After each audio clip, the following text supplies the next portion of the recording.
మునుపటి వీడియోలో మనం సిఫిలిస్ గురించి ఒక బ్రీఫ్ ఇంట్రొడక్షన్ అయితే చెప్పుకున్నాం కదా. ఈ వీడియోలో అయితే మనం ఈ సిఫిలిస్ గురించి దాని యొక్క స్టేజెస్ లక్షణాల గురించి అయితే తెలుసుకుందాం. ఈ సిఫిలిస్ యొక్క లక్షణాలు తెలుసుకునే ముందు ఫిజికల్ విని మీరు ఇంకా సబ్స్క్రైబ్ చేయకుండా వెంటనే సబ్స్క్రైబ్ చేసుకోండి. ఇక ఆ వీడియోలోకి వెళ్ళిపోదాము.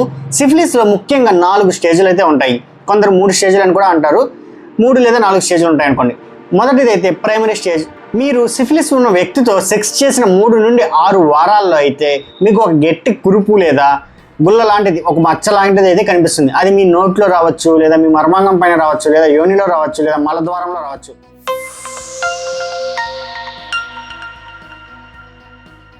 either in your mouth or anus or vagina or penis, anywhere it can be appear.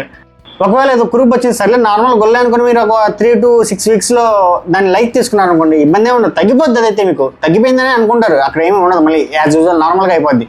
కాకపోతే మీ బ్లడ్లో మాత్రం ఈ ట్రోపోనిమా పల్లిడం అనే బ్యాక్టీరియా మాత్రం అలాగే ఉంటుంది, ఎక్కడికి పోదు. ఇకపోతే దీని తర్వాత స్టేజ్ సెకండరీ స్టేజ్. ఈ కురుపు మానిపోయిన కొన్ని వారాల తర్వాత మీకు చేతులంతా దద్దుర్లు, కాళ్ళు దద్దుర్లు, లేదా బాడీ అంతా కూడా ర్యాషెస్ రావడం ఇలాంటివి అయితే జరుగుద్ది.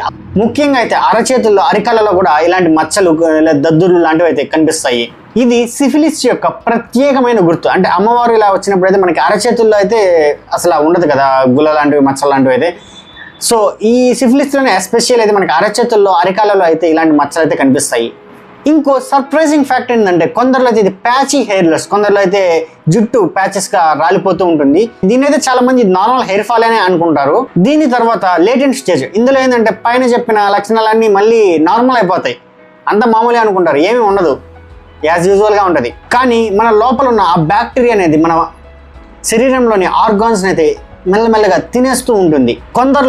కొందరిలో అయితే ఈ లక్షణాలతో పాటు జ్వరము, ఒళ్ళు నొప్పులు, మజిల్ స్పాజమ్స్, అనీజీగా ఉండడము ఇలాంటివి అయితే జరుగుతుంటాయి. ఇకపోతే ఇప్పుడు టెర్షరీ స్టేజ్, లాస్ట్ స్టేజ్ అనమాట, ఫైనల్ దశ. ఈ ఇన్ఫెక్షన్ వచ్చిన 10 నుండి 30 ఏళ్ల తర్వాత అయితే ఇది కనిపిస్తుంది. ఇది వచ్చిందంటే ఇంకా బండి షెడ్కే, ఇది ప్రాణానికే ముప్పు అన్నమాట.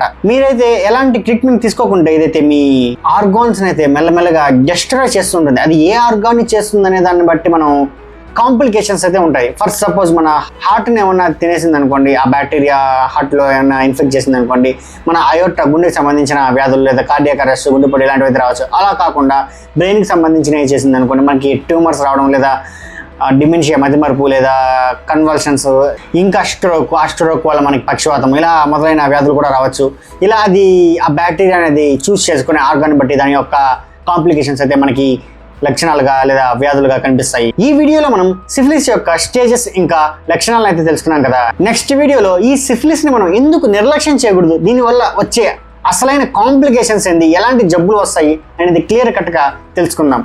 మీరు ఇంకా ఫిజికల్ వీడియోని సబ్స్క్రైబ్ చేయకుండా వెంటనే సబ్స్క్రైబ్ చేసుకోండి. మీకు ఈ వీడియో గురించి ఎలాంటి సందేహాలు ఉన్నా కామెంట్లు అయితే తెలపండి. Thanks for watching.